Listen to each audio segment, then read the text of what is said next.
What's up everyone, Alex here. Some of you already know this, but I'm a huge Final Fantasy XIV fan. And if you've been a fan of Backlog Battle for an even longer time, you'll know that I've dabbled in making FF14 videos alongside the various Japanese games I cover. So in this video, I'm going to tell you 5 things that got me hyped about patch 6.1, which is the first major post-game update for the Endwalker expansion. The footage you're seeing in this video is a combination of things from the live letter and a patch trailer that was released recently. I consider myself to be a fairly casual player, so much of what I'm going to talk about will most likely aim at a broader audience. That being said, I'm not going to put the MSQ in this list as I feel like it's a bit cheating. I'm always down for a good story after all. And lastly, I've actually chapter marked this video for your convenience, so you can skip around if you don't want to hear or see certain things. But I will say that I will do my very best not to put spoiler footage on screen, and that you can listen to this video if you so wish. Got all that? Fantastic. Let's find out what's in my list of 5 things. It might sound like putting down job adjustments as one of the 5 things is like cheating, but we don't often get meaningful adjustments unless it's a major patch after the expansion comes out. Not every change was outlined, of course.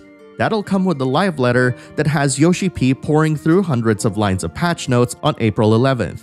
But the changes they shared are sure to make a lot of people happy. Here are the changes they've outlined. For the machinist mains among us, Heat Blast, Wildfire, and Drill have all increased potency. I know of at least one person who'll be happy to hear about this.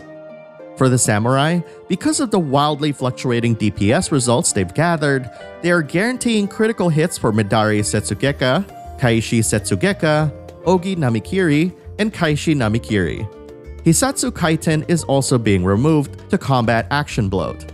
With all these changes, the potencies for other actions will be altered. For ninjas, Mug is being changed. It will now apply a debuff to enemies that will help increase the damage it takes from the party.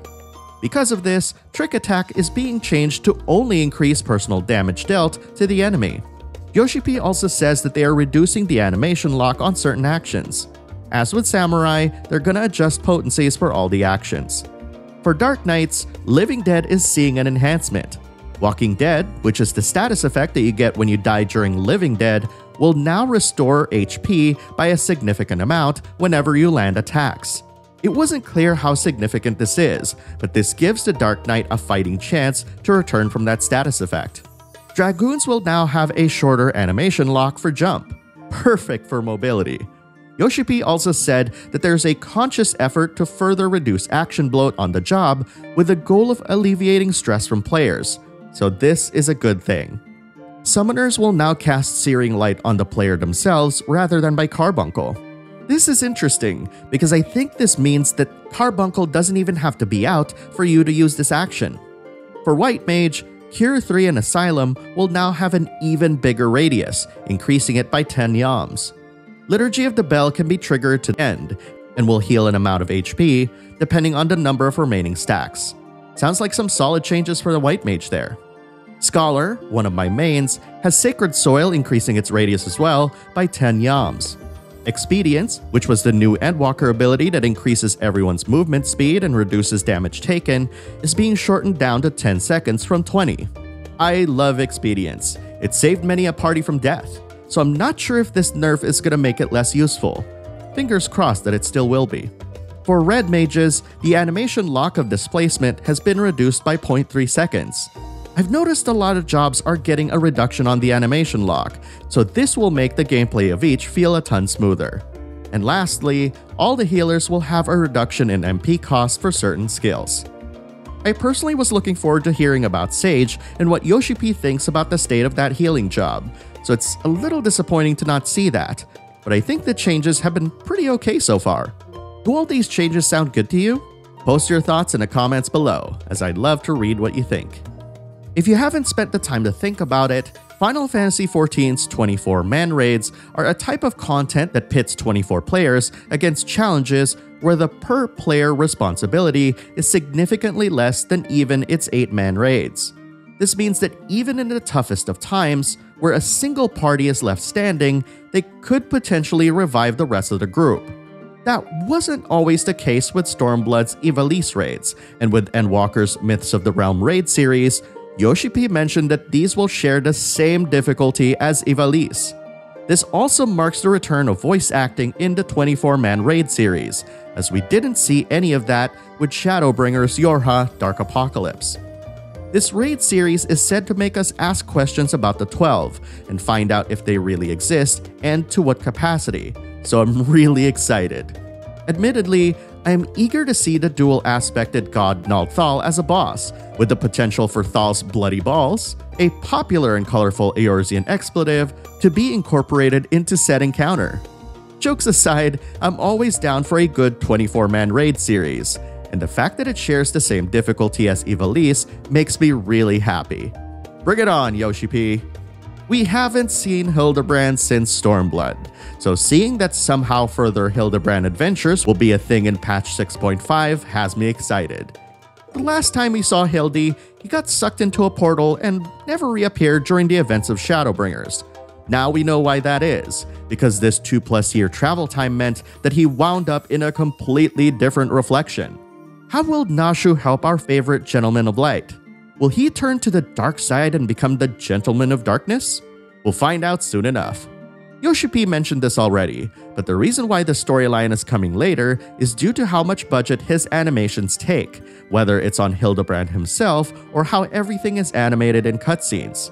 Either way, I am very excited for this. If you haven't experienced the storyline yet, I highly recommend starting it today. I promise that it'll be a blast.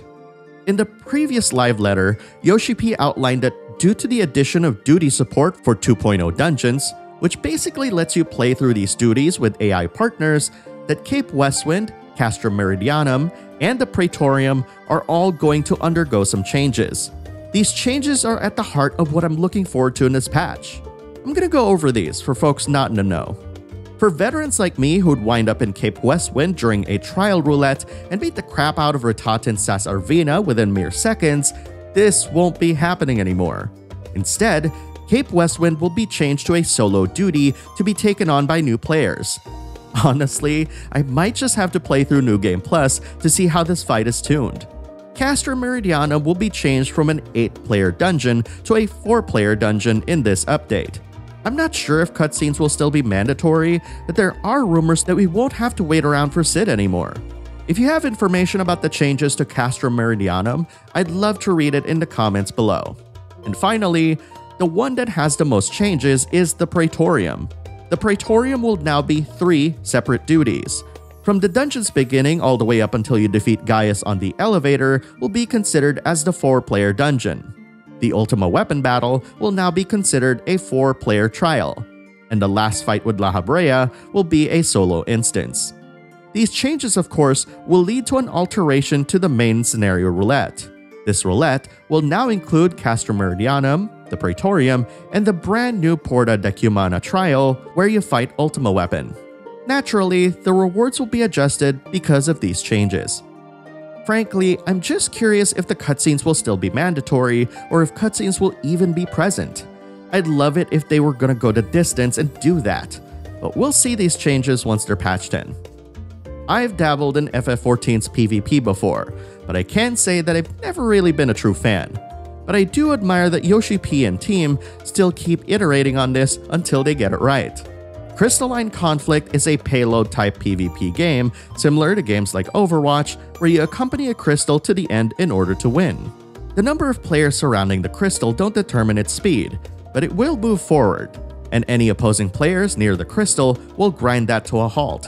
I've heard from folks online that the matches are pretty short, often lasting about 5 minutes each, so it's the perfect length to dabble in PvP without having to stick around for a long time. Naturally, this means that PvP versions of jobs will be adjusted, so I'm wondering how that'll pan out. Oh, and the Garou collaboration is back, with brand new gear. And those are the 5 things that I'm looking forward to in FF14 patch 6.1.